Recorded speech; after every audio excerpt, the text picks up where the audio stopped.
झी5 वर संपूर्ण episode free मध्ये पाहण्यासाठी खाली दिलेल्या लिंक वर क्लिक करा. श्रीचं आपलं सगळं व्यवस्थित होईल ना? मला तर बाई काळजीच वाटून राहिलीये. आज जेवल्या सुद्धा नाहीत कुणी धडपणे. सगळ्या जणी ताटाला नमस्कार करून उठल्या. हो ना, आईंचे चित्त थाऱ्यावर नाहीये. त्या फेऱ्या घालतायत मागे पुढे. श्रीच्या तोंडून सगळं काही नीट आहे असं ऐकल्याशिवाय कोणाचा जीव भांड्यात पडणार नाहीये. मी तर गणपती पाण्यात ठेवणार आहे त्या मुलीबरोबर श्रीचं सगळं व्यवस्थित व्हावं म्हणून. वहिनी, माझ्या श्रीने कधी कोणाचं वाकडं केलं नाही. त्याचं सगळं नीट होऊ दे. इंदू, अगं नको रडू, नको काळजी करू. इतकी चांगली मुलगी आहे ती, सगळं सुरळीत होईल. मी एक बोलू का? नाही म्हणजे आपल्या घरात लग्न टिकत नाहीत म्हणून आपल्याला जास्त काळजी वाटते. आपण ना श्रीचा हसरा चेहरा डोळ्यासमोर आणायचा, म्हणजे मग आपल्या सगळ्या शंका दूर होतील. हो ना? चहा. अगं आई, मी घेतला असता ना, तू कशाला त्रास घेतलास? राहू दे ग, आता किती दिवसांची पाहुणी राहिलीस तू. करू दे मला माझ्या लेकीसाठी थोडं. माझं दुखणं काय नेहमीच. जावई बापू भेटले होते. साखरपुड्याच्या तारखेविषयी काही बोलले का ग? हो, मलाही आला होता फोन त्यांचा. म्हणत होते जान्हवीला फिरायला नेतो म्हणून. गेला होता? जावई बापू ना म्हणजे अगदी कर्णाचा अवतार आहे. अगं 5 तोळ्याचं मंगळसूत्र करायला टाकलंय त्यांनी. साखरपुडाही अगदी आपण धामधुमीत करायचा असं म्हणत होते. मी म्हटलं नको बाई, अहो माझ्या मुलीचं पहिलंच लग्न आहे, पण तुमचं दुसरं आहे. उगाचच सगळ्यांना बोलायला आणखीन आपण संधी कशाला द्या. म्हटलं आपण अगदी घरगुती पद्धतीनेच करू. नुसतं काय करतेस? बोलत का नाहीयेस? तू असताना दुसरं कोण काय बोलणार आहे? तुम्ही ना सारखे मलाच टोमणे मारत बसा. उद्या पोरगी त्या घरी जाऊन महाराणी बनेल ना, तेव्हा कळेल माझी किंमत. ही बघ, ही बघ तुझ्यासाठी साडी आणली. छान आहे ना? अगदी खुलून दिसेल बघ तुला. देव ना ह्यांनाच सुबुद्धी देऊ. तू ना ह्यांच्याकडे काही लक्ष देऊ नकोस. उगीच वेळ जात नसतो ना म्हणून काहीतरी खुसपट काढत बसतात ते. असं नाही आहे, काळजी वाटते त्यांना माझी. मला नाही काळजी वाटत. मी तसं म्हंटल का? उलट मी तुझ्याच बाजूने बोलतेय ना. हो, पण तू आज अशी गप्प गप्प काय? काही झालंय? नाही, थकले जरा, बाकी काही नाही. हो का? खरंच खूप थकायला होतं तुला, दिसतंय मला. मी काय म्हणते, राजीनामा देऊन टाकलास का? हे बघ, मी काय आणलंय बघ, जावई बापूंसाठी घेतलीये मी. आई, एवढे पैसे तू कुठून आणले?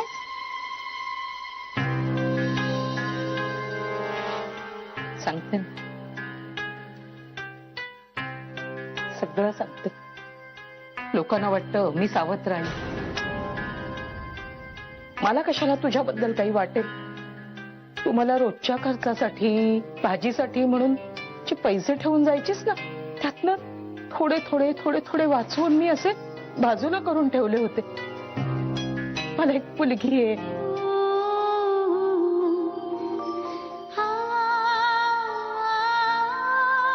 आई अगं किती करतेस माझ्यासाठी.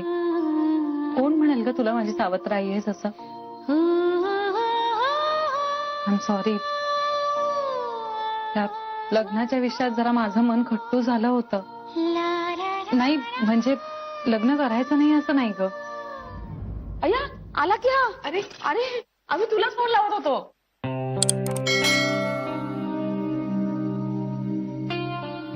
काय झालं? बरं नाही का वाटत आहे? नाही, काही नाही. अरे पण मग असा चेहरा का पडलाय तुझा? अगं डोकं दुखतंय थोडस. अरे देवा, ताप नाहीये ना? नाही, ताप नाहीये. ऑफिस मध्ये काही झालं का? नाही. मी तुझ्यासाठी ना गरमागरम चहा करून आणते आणि बाम लावून देते तुला. हा, बेबी त्या मला चहा नकोय.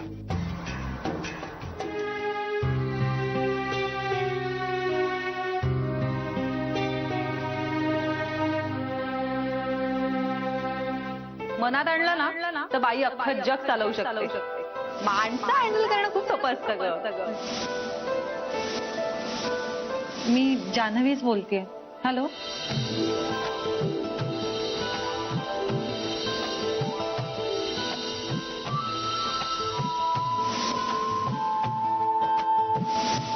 तुम्ही पण मला एकेरी नावाने हाक मारायची. पण मला ना तुम्हाला मी ज्याच्याशी लग्न करीन ना त्याच्यावरच आयुष्यभर प्रेम करेन. अरे म्हणजे माझं लग्न ठरलंय. पुढच्या आठवड्यात एंगेजमेंट आहे.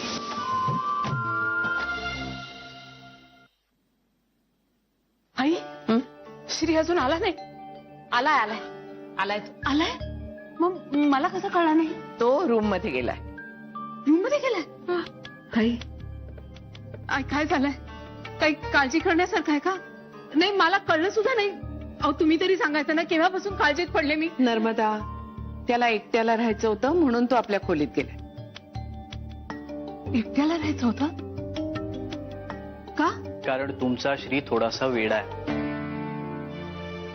श्री अरे असं कुठे गेलास रे? किती काळजी वाटली मला. कुठे गेला होतास? अगं एवढं काय झालं? तुला न सांगता परदेशी गेला होता का तो?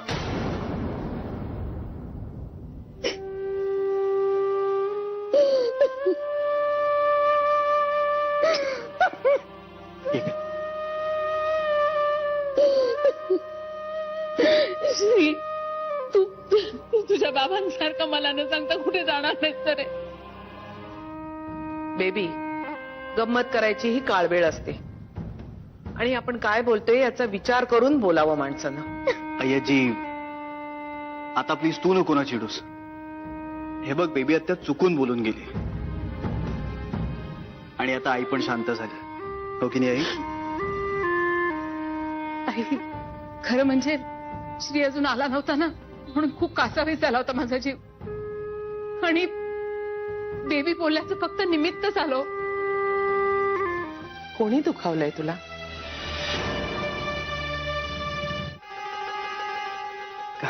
काय नाही ग, कामाचं प्रेशर, दुसरं काय नाही. आणि आता मला खूप भूक लागली. मला तुझ्या हातचा शिरा खायचा. अगं काय चाललंय? कस्टमर आहे. तू मला आधी सांग की तुझं काय चाललंय. तू का करतेस त्या माणसाशी लग्न? का म्हणजे? का म्हणजे तू वयाने केवढा मोठा आहे यार. आणि to be very frank with you, मला असं वाटतंय की तो माणूस तुझ्याकरता बरोबर नाहीये. जान्हवी, मी तुला सांगते की तू त्या माणसाबरोबर खुश राहू शकणार नाही. तुला वाटतंय तसं काही नाहीये? काय नाहीये यार. मला तो अत्यंत डॉमिनेटिंग आणि इरिटेटिंग माणूस वाटला. तू ओव्हर रिॲक्ट करतेस गीता. सॉरी. तू गेल्यानंतर हे सगळेजण चर्चा करत होते की जान्हवी अशा माणसाशी कसं काय लग्न करू शकते. तो बाबांच्या वयाचा आहे वगैरे वगैरे. मला का बोलवलं? काय? मला बोलवलं का? हो का? म्हणजे काय काम काय? ते काय? चहा. म्हणजे शतकानुशतक लोक ज्याला चहा असं म्हणतात तो चहा होता होय. बर, साखर कुठे? साखर साखर सकाळपासून तुमच्या बायकोचा 2दा फोन येऊन गेलाय आणि त्यांनी मला सांगितलंय तुमची शुगर वाढली आहे. त्यामुळे तुम्ही जर चहात साखर मागितली की लगेच फोन करायचा. करू? नाही, नको, राहू दे. माहेरच्या लोकांना कामावर ठेवणंच चुकीचं आहे. काय बोललात? नाही काय नाही, बरोबर आहे. चहात साखर नको, शुगर वाढले ना. जा तू. परत जर फोन आला तर काय सांगायचं? बायको माझी आहे ना, मी सांगेन ना काय ते. जातोस? ओके. कधी कधी मला प्रश्न पडतो, मी याला नोकरीवर ठेवलाय का ह्यानी मला. चहा नको तर चहा. ये ना, ये जान्हवी, ये.